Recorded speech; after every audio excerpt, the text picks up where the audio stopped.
Estamos no ano 5.785 desde a criação do homem no Jardim do Éden, no Jardim do Éden, onde Adão e Rava foram criados. Nós temos aqui no nosso canal estudos semanais, leituras das porções diárias de Torá feitas exclusivamente para você. Então, você seja muito bem-vindo. Se você está aqui pela primeira vez, se sinta amado, agraciado, e eu te faço um convite, fica conosco até o final, assista aqui e que você possa tirar grandes aprendizados, lições para a tua vida. Se você já é inscrito no nosso canal, curta, compartilha, comenta, fica conosco, ó. Beijo para você e o meu carinho, meu amor todo para você. Que o Eterno te abençoe de ricas bênçãos. Eu, Nara Chaves, no Torá e Prosa. Hoje nós estamos na quinto dia já da nossa semana recheadinha de bênção feitas pelo Eterno, nosso Criador, para as nossas vidas. E nós temos hoje, né, na quinta leitura já da nossa porção, da Paraxá, 19ª Paraxá, Terumá, oferta. E o Eterno falou a Moshe, diz ao povo que me tragam as ofertas alçadas, as ofertas voluntárias. E hoje nós estamos tratando nessa semana os materiais que o Eterno pediu ao nosso povo para construir o Mística no deserto, o tabernáculo lá no deserto, com tudo que tinha dentro, né? Todos os componentes que continham dentro do Mística. E nós estamos, né, fazendo as leituras dessas porções do que simbolizavam cada um daquilo que o Eterno tinha pedido ao nosso povo. E nessa nossa quinta leitura aqui, seguindo a descrição da menorá, de ouro puro, que deveria ser feita de um único pedaço grande de ouro. O Eterno descreve a menorá, é uma estrutura do próprio Mística, detalhando a cobertura esplendidamente tecida e bordada, as cortinas, as divisões e as paredes externas móveis. A porção da Torá conclui com as instruções para o altar também de cobre e o grande pátio externo do Mística. A porção da Torá, que parece conter apenas uma lista dos diversos objetos, poderia ter uma aparência um tanto monótona. Entretanto, logo no início, nos defrontamos com uma estranha discrepância. Então, nós vamos ver aqui o que o Eterno pede ao nosso povo sobre o candelabro, a menorá, e também aqui nessa quinta leitura dessa porção, nós vamos tratar da mesa e dos pães da proposição.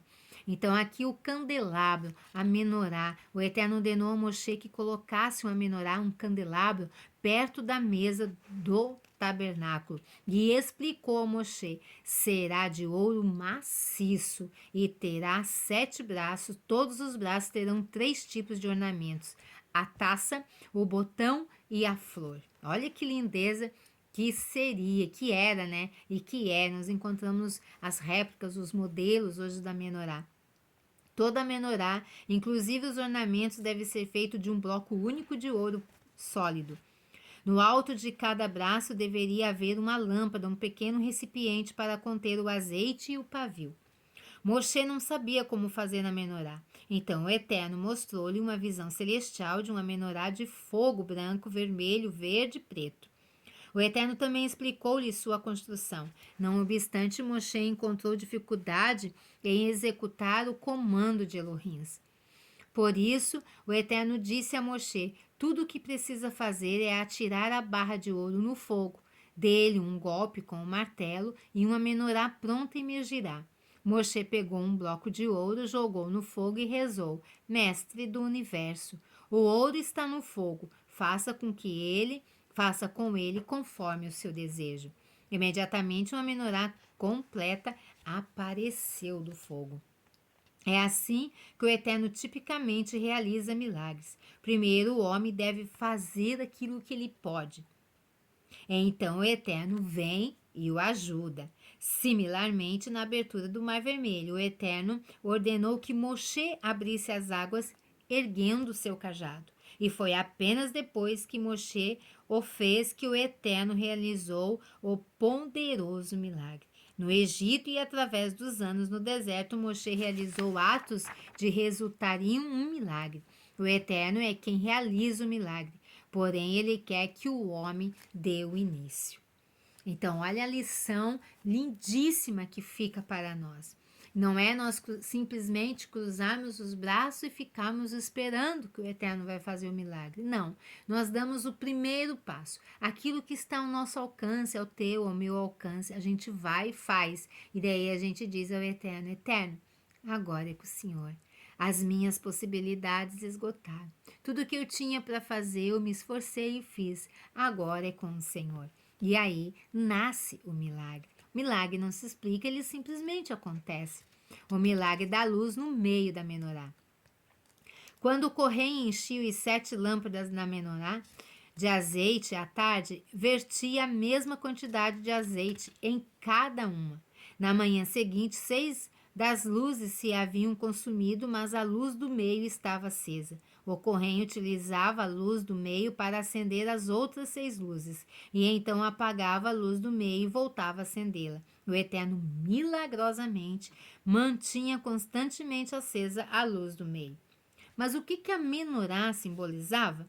A menorá representava a sabedoria da Torá, que é comparada à luz, né? Que dá brilho, brilho no meio da escuridão. Por isso nós devemos semear a luz, semear a Torá. Quando eu e você fazemos a nossa parte, o Eterno faz o milagre, lembra? Quando eu e você nos dispusemos, quando eu me dispusi a estar aqui com vocês, a vir ler com vocês aqui, para que você seja mais uma luz. Eu sou uma, mas você pode ser a segunda, a terceira, a quarta. Quantas pessoas entrarem aqui, quantos homens, mulheres, enfim, quantas pessoas entrarem aqui, se inscreverem e divulgarem, né, e compartilhar com alguém, você está sendo luz brilhando no meio das trevas, porque a Torá está dentro de você, você está ouvindo as lições de Torá. Então, na manhã seguinte, 6 das luzes se haviam consumido, mas a luz do meio estava acesa. O correio utilizava a luz do meio para acender as outras 6 luzes. E então apagava a luz do meio e voltava a acendê-la. O Eterno milagrosamente mantinha constantemente acesa a luz do meio. O que essa menorá simboliza para nós? Então, ela simboliza a sabedoria da Torá. Um judeu poderia crer que pode ser um fiel observante de uma mitzvah, de um preceito, mesmo sem estudar a Torá. Para ilustrar a falácia de tal raciocínio, Salomão comparou as mitzvot a luminárias, pois a mitzvah é uma lamparina e a Torá é a luz. Mishlei, Provérbios 6:23. Uma luminária não brilhará, a não ser que seja acesa. Similarmente, a pessoa não pode observar as mitzvahs corretamente, a não ser que seu comportamento seja informado e iluminado pelo estudo de Torá.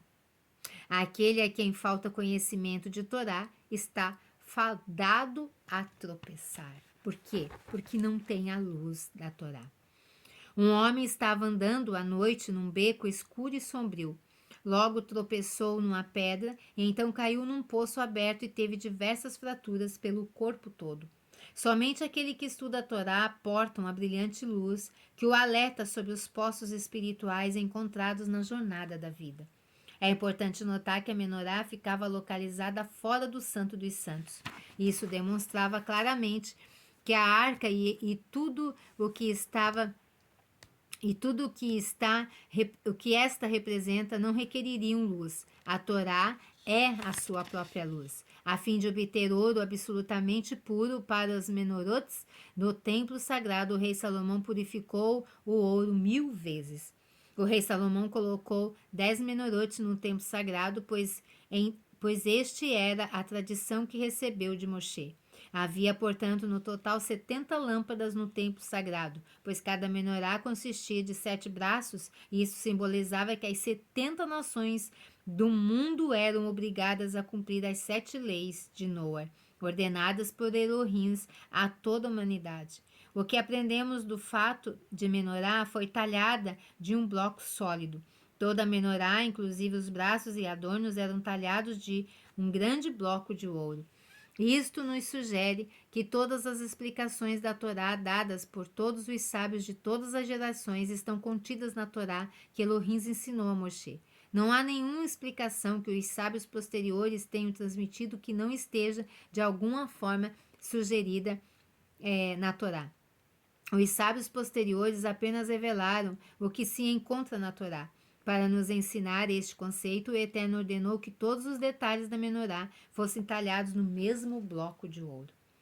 Mas ainda a exigência de que a tão intricada menorá seja moldada de uma única pepita de ouro simbolizava a indivisibilidade da Torá.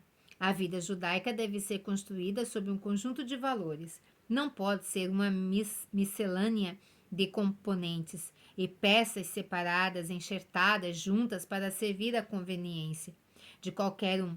Todas as áreas da vida devem se derivar do mesmo conjunto de valores. Então, isso é o símbolo da menorá, o brilho da Torá. É onde a Torá chega à luz, a brilho, você sai da escuridão, você não tropeça em pedras, não cai nos poços espirituais. Mas para isso nós temos que acender todos os dias. Todos os dias no nosso altar aqui, a nossa vida é o altar do Eterno. E essa menorá, esse fogo tem que estar aceso dia e noite, não pode jamais ser apagado. O brilho de Torá, porque é o momento que não tiver a lâmpada da Torá acesa dentro de nós, nós vamos cair o risco de cair em meio às pedras e em meio aos poços. Agora nós vamos falar um pouco sobre a mesa dos pães da proposição.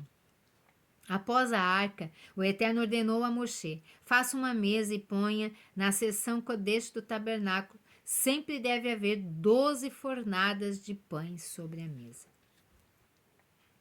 A mesa era feita de madeira e coberta de ouro. A borda superior estava magnificamente filetada a ouro. 2 varas de madeira recobertas de ouro passavam por aros de ambos todas as mesas.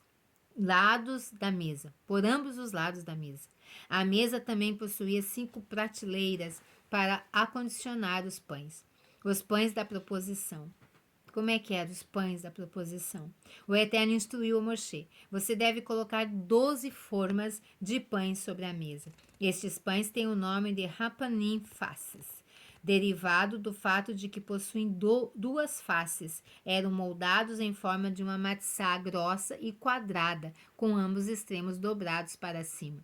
Uma família de Kohanim era encarregada de assar os pães. Assavam-nos em cada véspera de Shabat em formas de ferro. Depois de assados, eram transferidos para moldes de ouro e trazidos à mesa nestes. Eram então removidos do molde. 2 pães eram colocados diretamente sobre a mesa. Os outros 10 eram colocados sobre as 5 prateleiras sobre a mesa, 2 formas em cada prateleira. O Eterno ordenou que haja pães sobre a mesa constantemente. A mesa nunca podia ficar vazia, por conseguinte, os pães novos eram colocados antes dos velhos serem retirados. Os pães permaneciam sobre a mesa, mesmo quando a nação de Israel viajava. Os Kohanins que estavam de turno no tabernáculo comiam as fornadas velhas.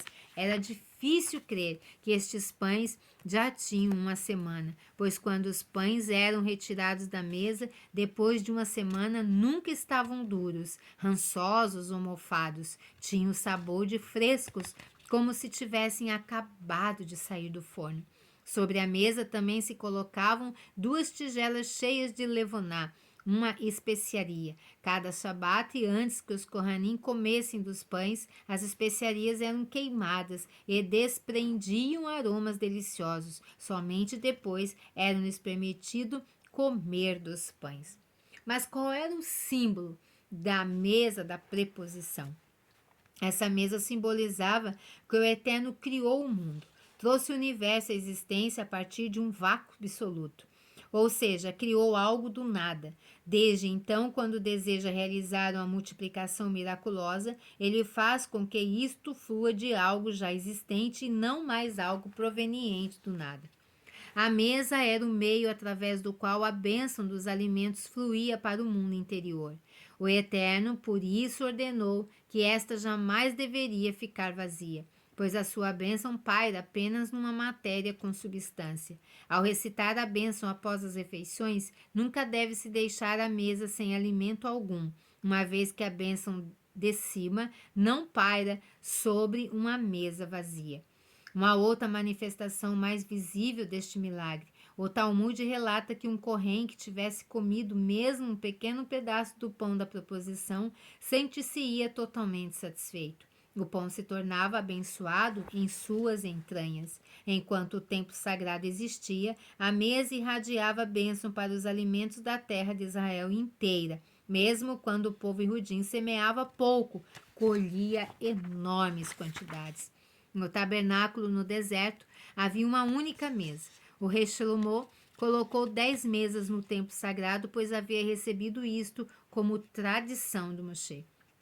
O deserto, onde o povo de Israel era amplamente promovido e alimentado através do maná, precisava apenas de uma mesa. Em Israel, contudo, os irudins necessitavam de uma bênção maior para assegurar-lhes a abundância. Por isso, o Eterno ordenou que fossem instalados 10 mesas no templo sagrado, para irradiar maior bênção às colheitas. Por isso, a nossa mesa jamais ela deve ficar vazia. Deve haver alimento ali, pois o alimento ali, ele vai nos nutrir. Ele tem nos nutrido e a Torá do Eterno é o verdadeiro alimento que nutre também a nossa alma. Que você possa estar bem nutrido com as lições de Torá aqui que nós temos deixado no nosso canal. Que o Eterno te abençoe. Se você aí ficou até o final, muito obrigado. Que o Eterno alcance a tua vida e te abençoe. E vamos continuando, né? Vamos continuar a aprender a palavra do Eterno aqui nas leituras, tirando lições para a nossa vida que venham enriquecer a nossa vida e nos elevarmos mais ainda à presença do Eterno. Muito obrigada por ficar conosco. Se inscreva, curta, compartilhe e comenta. Lerri Traot. Até a próxima.